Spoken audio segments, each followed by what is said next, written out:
خدا ان کو جو یسوع میں مر گئے ہیں لے آئے گا۔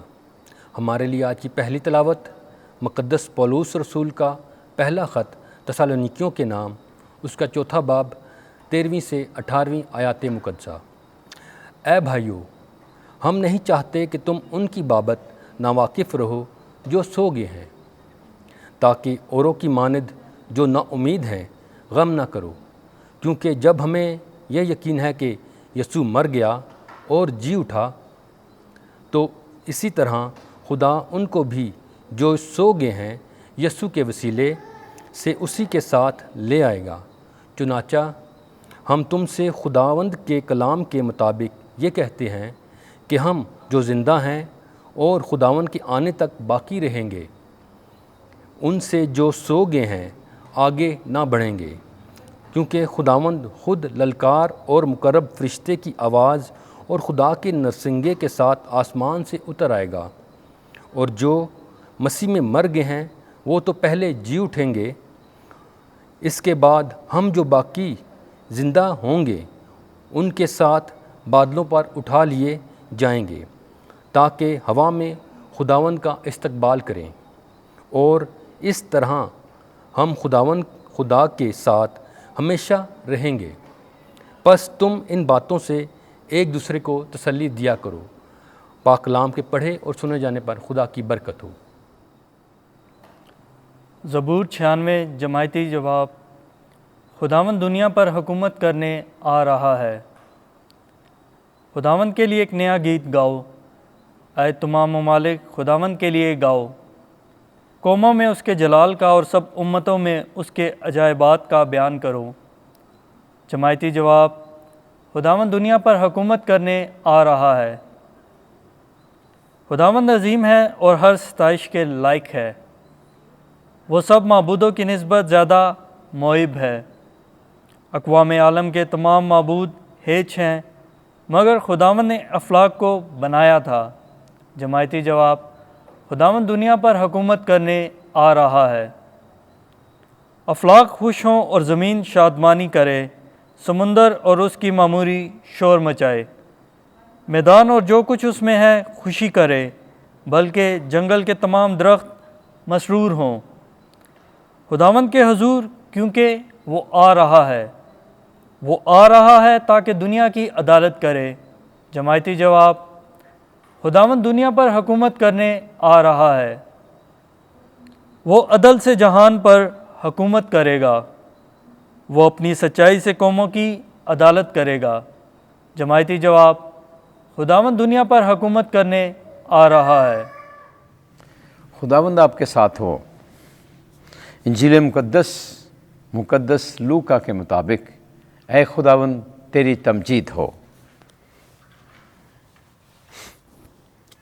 4 باب 16 سے 30 آیت۔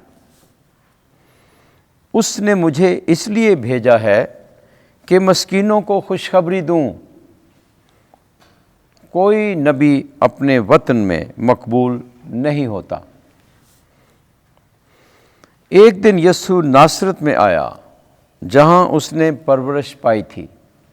اپنے دستور کے مطابق سبت کے دن عبادت خانے میں گیا اور پڑھنے کو کھڑا ہوا، اور اشعیا نبی کا طمار اس کو دیا گیا۔ اور جب اس نے طمار کھولا تو وہ مقام پایا جہاں یہ لکھا تھا کہ روح خداوند مجھ پر ہے، اسی لیے اس نے مجھے مسا کیا کہ مسکینوں کو خوشخبری دوں۔ اس نے مجھے اس لیے بھیجا ہے کہ قیدیوں کو رہائی اور اندھوں کو بینائی اور کچلے ہوئوں کو آزادی بخشوں، اور خداوند کے سال مقبول کو مشتہر کروں۔ اور وہ طمار لپیٹ کر اور خادم کو واپس دے کر بیٹھ گیا، اور جو عبادت خانے میں تھے ان سب کی آنکھیں اس پر لگی تھیں۔ تب وہ ان سے کہنے لگا کہ آج یہ نوشتہ تمہارے کانوں میں پورا ہو کر پہنچا ہے۔ اور سب نے اس پر گواہی دی، اور شفقت کی ان باتوں پر جو اس کے منہ سے نکلتی تھیں تعجب کر کے کہنے لگے کیا یہ یوسف کا بیٹا نہیں؟ اس نے ان سے کہا کہ تم بے شک یہ مثل مجھ پر کہو گے، اے طبیب تو اپنا علاج کر، جو کچھ ہم نے سنا ہے تو نے کفرنہوم میں کیا، یہاں اپنے وطن میں بھی کر۔ اور اس نے کہا میں تم سے سچ کہتا ہوں کہ کوئی نبی اپنے وطن میں مقبول نہیں ہوتا، لیکن میں تم سے سچ کہتا ہوں کہ جب الیاس کے دنوں میں 3 برس 6 مہینے تک آسمان بند رہا، یہاں تک کہ تمام ملک میں سخت کال پڑا، تو بہت سی بیوائیں اسرائیل میں تھیں، مگر الیاس سوائے سیدون کی صارفت کی ایک بیوہ عورت کے ان میں سے کسی کے پاس بھیجا نہ گیا۔ اور الیسا نبی کے وقت اسرائیل میں بہت سے کوڑی تھے، لیکن ان میں سے کوئی پاک صاف نہ کیا گیا سوائے نعمان سریانی کے۔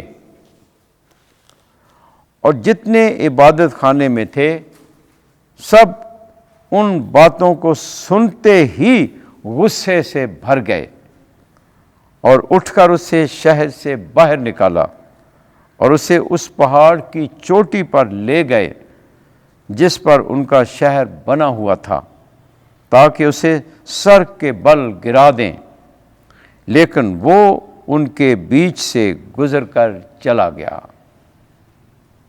انجیل مقدس کے وسیلے سے ہمارے گناہ معاف کیے جائیں۔ اے مسیح تیری ستائش ہو۔